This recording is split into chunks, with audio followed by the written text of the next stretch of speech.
Mahalagang paalala, ang lahat ng mga balitang aking inihahayag ay hindi sa akin mismo nanggaling. Ito ay galing sa mga source ng Aldab Nation sa iba't ibang social media platform.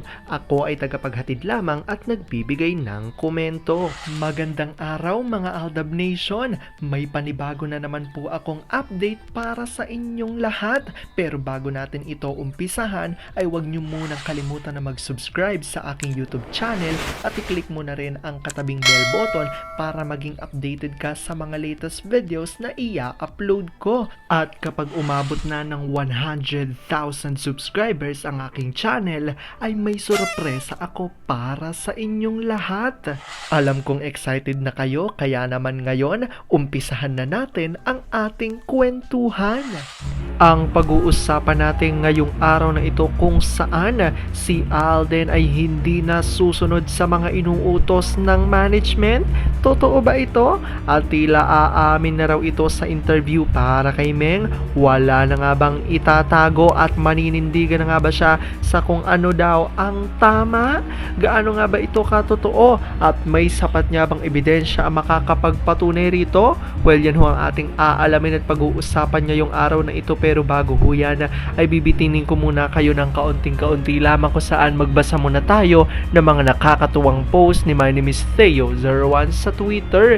Kaya naman wag na natin patagalin pa. At sabi niya sa kanyang tweet, mula nung makilala ko ang misis ko at magsama kami, wala na sa isip ko ang pumatol sa iba. Artista lang ako nung makilala niya pero wala akong ipon. Ipinaglaban niya ako kahit walang-wala ako at di niya ako iniwan. Kaya kahit anong mangyari, hindi ko siya pakakawalan at siya lang talaga sa puso ko. Sinabi ko agad sa kanya lahat ng kahinaan at kalakasan ko nung nililigawan ko pa lang siya para alam ko kung mananatili ba siya sa kabila ng lahat. Nang makita ko na handa niyang iwan ang lahat para sa akin, dun pa lang alam ko na siya ang babaeng pinadala ng mami ko para makasama ko habang buhay.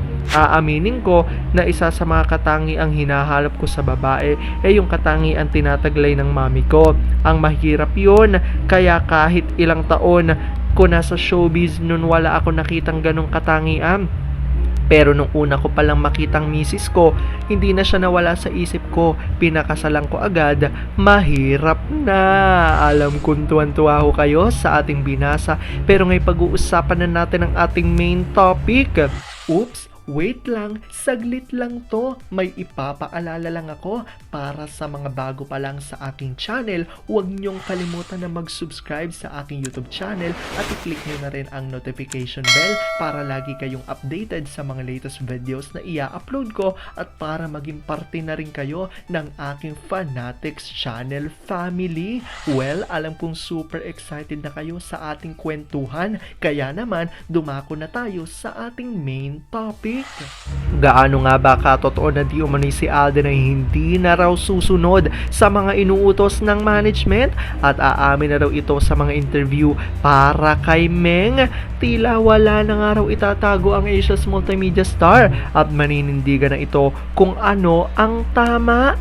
Gaano nga ba ito katotoo at may sapat nga bang ebidensya ang makakapagpatunay rito? Well, yan ho ang ating aalamin at pag-uusapan ngayong araw na ito. Alam kong super excited na kayo kaya naman wag na natin patagalin pa.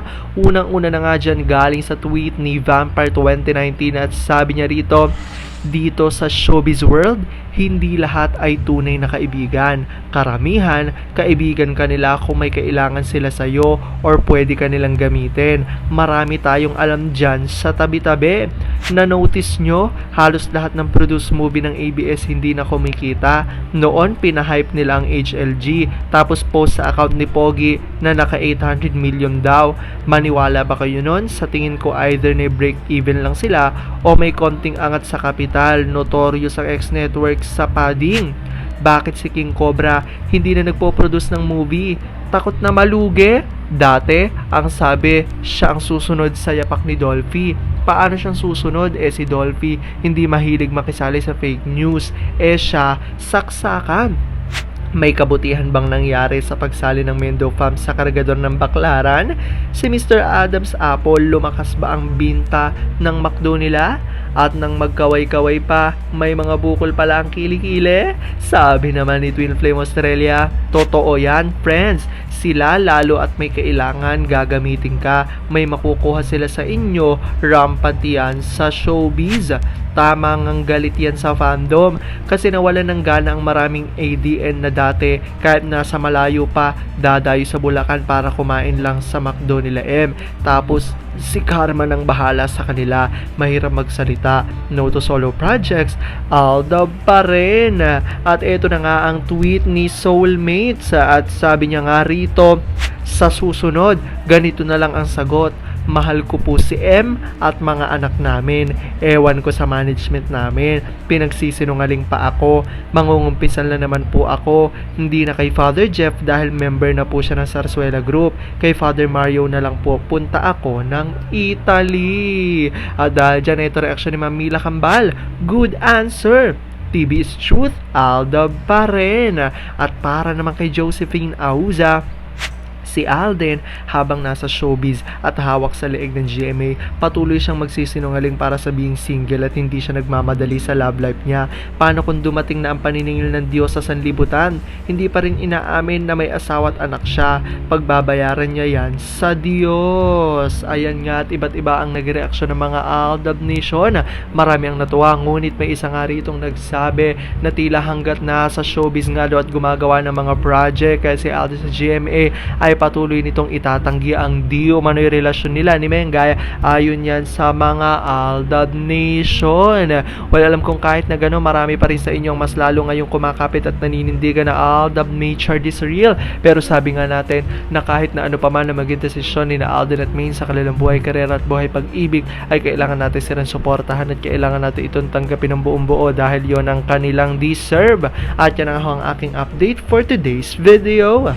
Maraming salamat sa panonood at pagtapos sa videong ito. Kung nakapag-subscribe ka na, welcome sa Fanatics Channel family. Kung hindi pa naman, huwag ka nang mahiya. Mag-subscribe ka na. Pindutin mo na yan. I-click mo na rin ang katabing bell button para makatanggap ka ng notification kapag may bagong update para sa iyo. Para naman sa parte na ng aking pamilya, punta lang sa aking channel at i-click ang videos para mapanood mo at malaman mo pa ang mga nakaka-good vibes at nakakakilig na fresh news about Maychard.